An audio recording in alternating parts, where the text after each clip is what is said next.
Bonjour à tous et bienvenue dans cette édition du journal. On les croyait révolues, mais les nattes traditionnelles sont toujours d'actualité. Au Bénin, il y a encore des femmes qui savent comment s'approvisionner en matières premières et qui font de la confection des nattes leur principale activité. Mâcher du chewing-gum aurait du bon, contrairement à ce qu'on pourrait penser. Il faut tout simplement miser sur la qualité et surtout ne pas en abuser.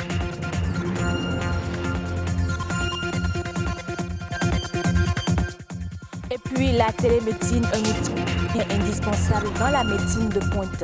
Même à distance, le médecin peut consulter son patient et lui prescrire un traitement.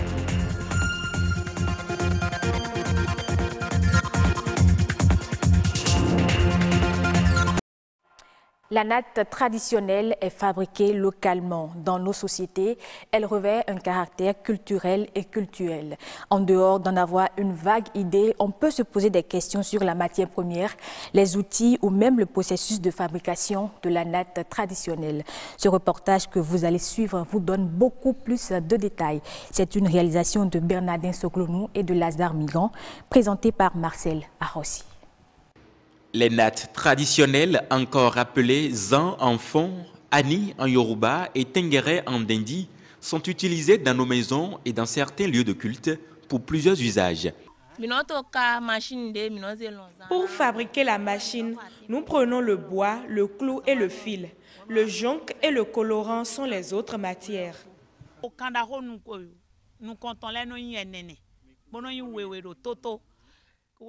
Les premiers fils sont au nombre de 4. Les 2 autres sont disposés de chaque côté. Ensuite, nous prenons chaque fil pour l'attacher au jonc suivant l'ordre. Les derniers fils sont rattachés et tournés de manière à serrer notre natte de bas vers le haut, ainsi de suite. Dans un lot de jonc, on peut trouver 12 à 14 grandes nattes et de 16 à 18 pour les moyennes.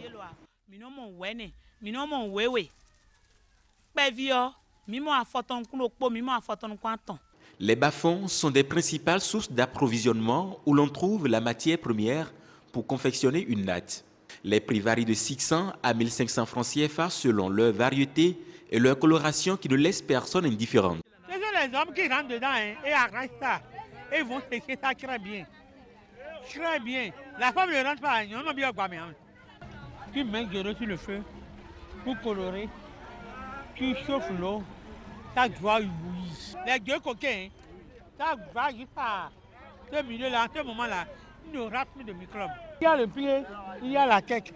Voilà le pied, voilà la queque. Tu dois lier ça correctement. Donc, ça va rester là et te sécher d'abord. Lier coco, et non bien blouchia. Très bien, voilà, comment on a des paix. Dans mon côté, on a des paix. Maintenant tu amènes, on a quelques colis par colis, on a l'habitude de vendre colis par colis. C'est au bout d'une longue peine de travail qu'elles parviennent à satisfaire leurs clients. En travaillant, on a du mal à se lever pour chercher quelque chose à mettre sous la dent et c'est ce qui fait qu'on maigrit.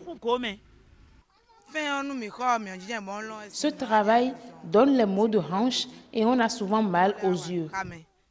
Mais malgré les difficultés rencontrées pour fabriquer des nattes, cette activité leur permet, vaille que vaille, d'engranger des bénéfices. Nous pensons peut-être que le chewing-gum, à l'instar des autres sucreries, ne peut qu'endommager les dents.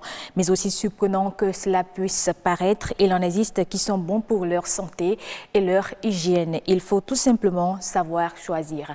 Bernardin Soglonou, Roland Tidime. Mâcher du chewing-gum est un acte banal. On le fait le plus généralement pour s'occuper ou encore pour rafraîchir son haleine. Très souvent, après son séjour dans la bouche, il se retrouve collé au mur, sous les tables ou par maladresse sous les chaussures. Nombreuses sont les raisons pour lesquelles il est consommé. Il y a des moments où je m'énerve, mais quand j'ai remarqué que quand je ne commence pas à prendre du chewing-gum, souvent je m'énerve plus trop comme ça, quoi. Le chewing-gum, ça détend, ça empêche le sommeil. Je prends ça aussi pour ne pas dormir. Moi, je prends le chewing-gum lorsque j'ai la nausée. En fonction de la consistance de la gomme, on peut en tirer des bienfaits. Un chewing-gum qui a la gomme à mâcher assez consistante, ça va faire travailler les muscles qui sont autour de la bouche, hein, des muscles manducateurs, masticateurs, et qui les renforcent et les donnent de force et ils deviennent plus toniques. Et quand vous continuez à mâcher avec une gomme aussi dure, ça fatigue et les muscles et l'articulation temporomandibulaire. Faut-il néanmoins penser que mâcher du chewing-gum après le repas équivaut au brossage des dents? Si vous pouvez, à midi après avoir mangé, mâcher du chewing-gum pendant 20 minutes, c'est bon pour la santé bucco-dentaire. 20 minutes avec un chewing-gum fluoré, donc un chewing-gum qui contient du fluor, et vous mâchez pendant 20 minutes, c'est largement suffisant. Ça vous permet d'avoir quelque chose qui ressemble à du brossage parce que cette façon de mâcher du chewing-gum là, ça désorganise la plaque bactérienne qui est sur les dents et ça va favoriser la santé bucco-dentaire et ça nettoie un peu, mais ça ne remplace pas le brossage. En dépit de ses bienfaits, en abuser peut entraîner des effets néfastes, surtout quand il contient du sucre. Si vous avez des chewing-gums qui contiennent du sucre, et si vous les utilisez, vous allez au contraire faire de la carie. Quand vous ne mangez pas de chewing-gum à longueur de journée, il n'y a pas de risque. Parce que si vous mangez du chewing-gum à longueur de journée, non seulement vous usez vos dents, vous avalez la salive tout le temps avec de l'air. Et ça, vous allez faire de l'aérophagie, vous aurez le ventre gonflé, vous aurez de l'air dans le ventre. Et après avoir fini de consommer, vous allez rôter pour faire sortir le gaz que vous avez accumulé en avalant de la salive chaque fois. Le chewing-gum, il est important d'en prendre en quantité et en qualité requise. Je l'annonçais en titre, associer le numérique dans le domaine de la santé devient presque une nécessité. Au nord, procédure adoptée, la télémédecine. Elle joue un rôle très important en ce qui concerne les prestations à distance et les échanges d'informations entre le patient et son médecin. Plus de précisions dans ce reportage que vous propose Heureuse Danondé. Des services et applications émergent et tendent à devenir indispensables dans le domaine de la santé. La télémédecine est l'une de ces pratiques médicales dont le but est d'améliorer l'accessibilité aux soins grâce aux technologies de l'information et de la communication. La télémédecine, c'est, disons, une forme de médecine qui consiste à utiliser les moyens de communication tels que le VSAT, tels que la fibre optique, ou encore l'ADSL pour pouvoir pratiquer de la médecine à distance. On dira que la télémédecine, c'est la pratique de la médecine à l'aide des outils de communication. L'avènement de la télémédecine au Bénin va permettre de réduire le déficit créé par l'insuffisance des professionnels de santé, surtout les spécialistes dans le secteur public. Au CNHU, il y a un seul spécialiste, je vous l'ai dit, en hématologie, un spécialiste de rang magistral en hémato. Alors, lorsque ce spécialiste est en difficulté devant un diagnostic qu'il va poser, que fait-il? Il ne peut pas échanger au niveau national puisqu'il est, disons, le seul dans sa spécialité. Le fait de pouvoir échanger avec d'autres experts à distance, à l'aide de ces outils de communication, est, à notre avis, une valeur ajoutée d'une importance capitale. La télémédecine peut permettre, disons, un désenclavement intellectuel et permettre que des soins soient accessibles à certains malades dans leur localité, même si les spécialistes ne sont pas disponibles dans ces localités.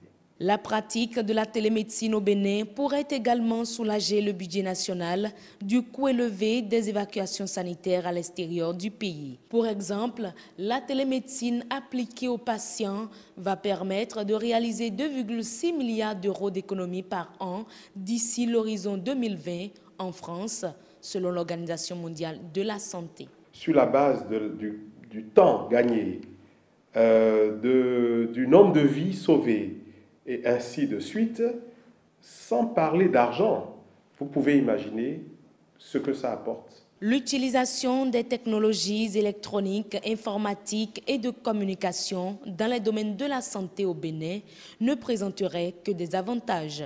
Plus de confort pour les patients, plus d'informations disponibles pour les médecins et d'énormes retombées sur le plan économique.